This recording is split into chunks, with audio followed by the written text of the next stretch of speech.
अगर आपकी उम्र 45 साल से ज़्यादा है और आप में भूलने की बीमारी है तो आप सतर्क हो जाइए, क्योंकि ये आपको धीरे धीरे डिमेंशिया की ओर ले जाएगा। इसमें दिल्ली एम्स एक स्टडी करने जा रहा है और इसे लेकर के एक नई हेल्पलाइन जारी की गई है। इस बारे में हमारे साथ बातचीत करने के लिए एम्स की प्रोफेसर डॉक्टर रीमा दादा हैं, इनसे बात करते हैं। मैम, सबसे पहले इस स्टडी के बारे में बताएं कि आप लोग किस तरह से इसे कोऑर्डिनेट करेंगे। हाँ, ये स्टडी इसलिए प्लान करी गई है कि जिन लोगों में मेमोरी लॉस होता है, माइल्ड कॉग्निटिव इम्पेयरमेंट होता है, उनमें हम देखना चाहते हैं कि what is the effect of yoga. इसमें हम इन लोगों को सूक्ष्म व्यायाम, प्राणायाम, भ्रामरी, फिर योगा आसनास और फिर ध्यान कराएंगे और उसका असर देखेंगे। हमारी प्रीवियस स्टडीज़ डिफरेंट डिजीज़ में दिखाया है कि जैसे इसके कई कारण होते हैं डेवलप होने के। सिवियर स्ट्रेस, चाहे कभी फिज़िकल ट्रॉमा, फिज़िकल स्ट्रेस या साइकोलॉजिकल स्ट्रेस के कारण भी ये प्रेसिपिटेट होते हैं मेमोरी डिफेक्ट्स और mild cognitive impairment which can ultimately lead to dementia.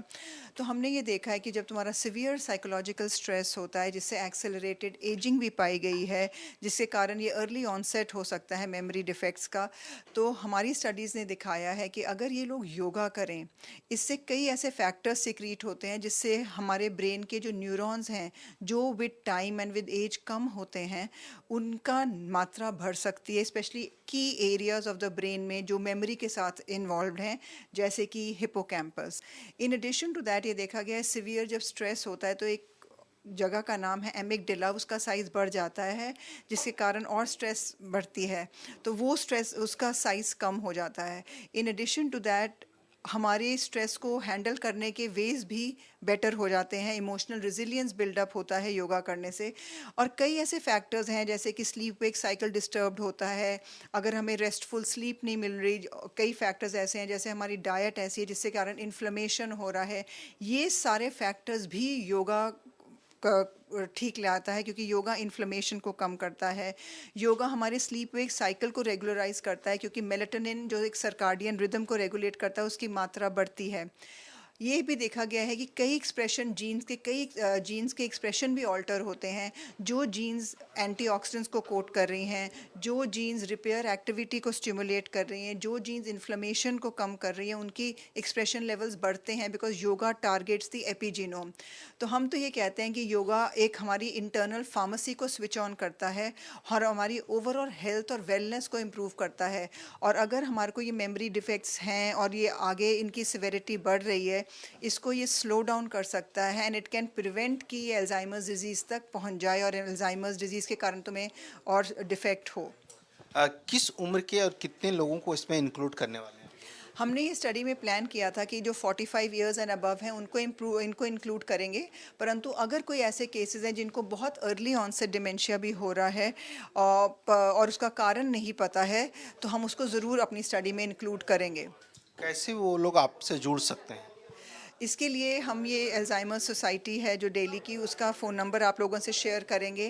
Plus यहाँ पे हमारे न्यूरोलॉजी डिपार्टमेंट में डॉक्टर मंजरी त्रिपाठी हैं, डॉक्टर अनु गुप्ता हैं, ये लोग इस स्टडी में इन्वॉल्व हैं। इनके साथ अगर आप ये दिखाने आए तो वो हमें रेफ़र करते हैं और फिर ये हमारा योगा प्रोटोकॉल फॉलो करते हैं। मैम, आखिरी सवाल, लोग कहते हैं ना कि याददाश्त चली गई, आप कैसे ठीक कर सकते हैं। क्या इतना आपके पास मैकेनिज्म है जिसके कारण, और कितनी सीटिंग लोगों को लेना पड़ेगा, क्योंकि एम्स में बहुत ज़्यादा भीड़ भाड़ होती है, तो क्या कोई ऐप हैं या ऑनलाइन है, कुछ इस तरह के भी मैकेनिज्म आपने तैयार किया है।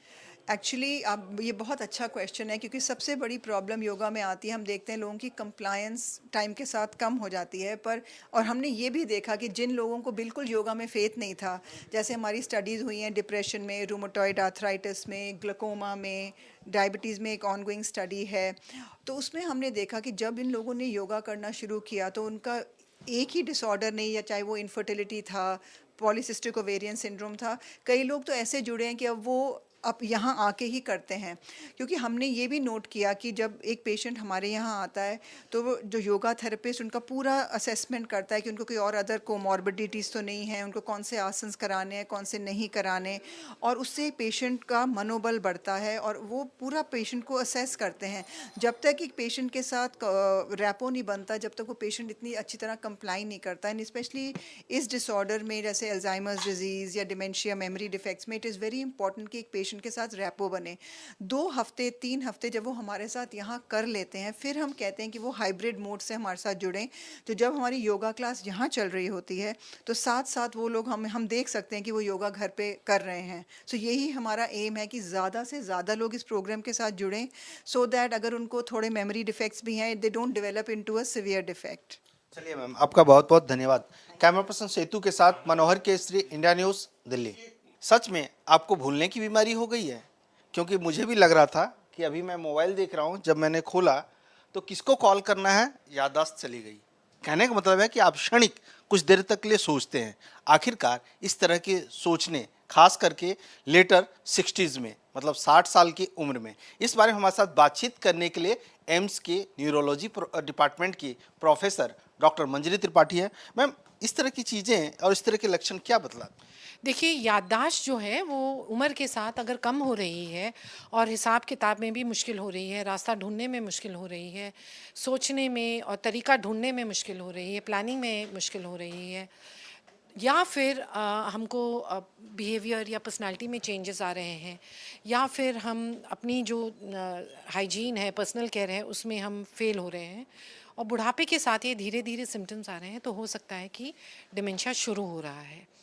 तो ये बहुत ज़रूरी है कि न्यूरोलॉजिस्ट या फिर साइकियाट्रिस्ट या फिर जीरियाट्रिशियन के पास जाके जो डिमेंशिया के टेस्ट होते हैं, स्क्रीनिंग टूल्स होते हैं, वो कराएं और उससे पता चले कि हल्की प्रॉब्लम है या गंभीर प्रॉब्लम है। उसके लिए सही से तरीके से जो जांच होती है, ब्लड के टेस्ट या एमआरआई या फिर डायग्नोसिस होती है, वो कराई जाए। मैम, कितनी तरह की डिमेंशिया होती है और किस तरह के सिम्टम्स देखने को मिलते हैं? देखिए, डिमेंशिया एक अम्ब्रेला टर्म है। जैसे आप छाता अगर लेंगे, छतरी, उसके नीचे बहुत सारे लोग खड़े हो सकते हैं। ये लोग हैं different types of dementia.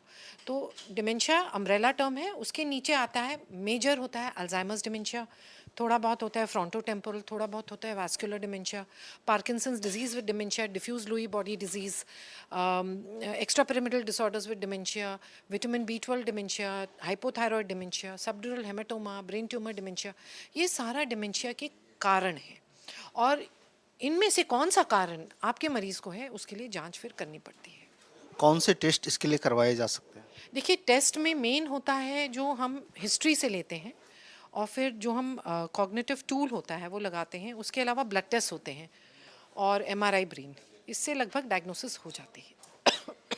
Ma'am, क्या हम ये कह सकते हैं कि आने वाले कल के लिए, क्योंकि जो कॉमन डिमेंशिया माना जाता है अल्जाइमर डिमेंशिया है, तो इसके लिए आप लोग कुछ मैकेनिज्म तैयार कर रही हैं? देखिए, ये बहुत इम्पॉर्टेंट है कि हम रिस्क फैक्टर्स जो हैं उस पे काम करें।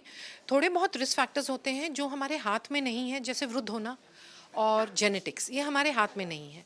पर जो हमारे हाथ में है, लाइफस्टाइल फैक्टर्स, मोटापा, smoking, diabetes, blood pressure, alcohol, stress, sleep, अच्छी नींद होना, या फिर ऑब्स्ट्रक्टिव स्लीप एपनिया, या फिर पोल्यूशन, स्मोकिंग, ये सारे हमारे कंट्रोल में हैं। अच्छा खान पान, हरी भरी सब्जियां, दालें और सही तेल जैसे मस्टर्ड ऑयल, ट्रांस फैट को अवॉइड करना, पाम ऑयल अवॉइड करना, ये सारे हमारे हाथ में हैं। तो अगर हम इसको मॉडिफाई करेंगे, फिजिकली एक्टिव रहेंगे, पैरों पे रहेंगे, तो हो सकता है अगले 10 साल में हमारे देश में डिमेंशिया गिरे और बढ़े नहीं। बदकिस्मती से हमारा देश डायबिटीज़ कैपिटल है, ब्लड प्रेशर भी बहुत ज़्यादा है। तो ये बीमारी जो है ये एक दिन में नहीं होती, ये दिनचर्या की बीमारी है। तो हम यंग एज से ही 30-35 साल से ही अगर हमारा खान पान सही रखेंगे कि डायबिटीज़ ना आए, मैदा ना खाएं, सफ़ेद चीज़ें जो ब्रेड है और जो फास्ट फूड है वो ना खाएं, बटर ना खाएं, हो सकता है डायबिटीज़ ना हो। हम खड़ा खाना खाएं, जैसे मिलेट्स हैं, मिलेट्स खाएंगे तो कभी डायबिटीज़ नहीं होगी। तो वो चीज़ें जो हमारी ट्रेडिशनल थी वो हम भूल चुके हैं और हम फास्ट फूड पे आ गए हैं, केक्स पे आ गए हैं, जो बेसिकली मैदा और हाईली रिफाइंड फूड है। पास्ता भी हाईली रिफाइंड फूड है। तो अगर हम जो अपना जैसे दलिया, मिलेट्स और राइस, ब्राउन राइस, इसको कॉम्प्लेक्स कार्बोहाइड्रेट्स खाएं, रिफाइंड कार्बोहाइड्रेट्स ना खाएं, तो डायबिटीज़ नहीं होगी। डायबिटीज़ नहीं होगी, अगर आप वॉकिंग करेंगे, फिजिकल एक्टिविटी तो भी डायबिटीज़ नहीं होगी, तो डिमेंशिया ऑटोमेटिकली कम होगा। अगर आप 30 साल के बाद में at least twice a year blood pressure नापेंगे और देखेंगे ब्लड प्रेशर आपका ठीक है, तो भी कम होगा डिमेंशिया।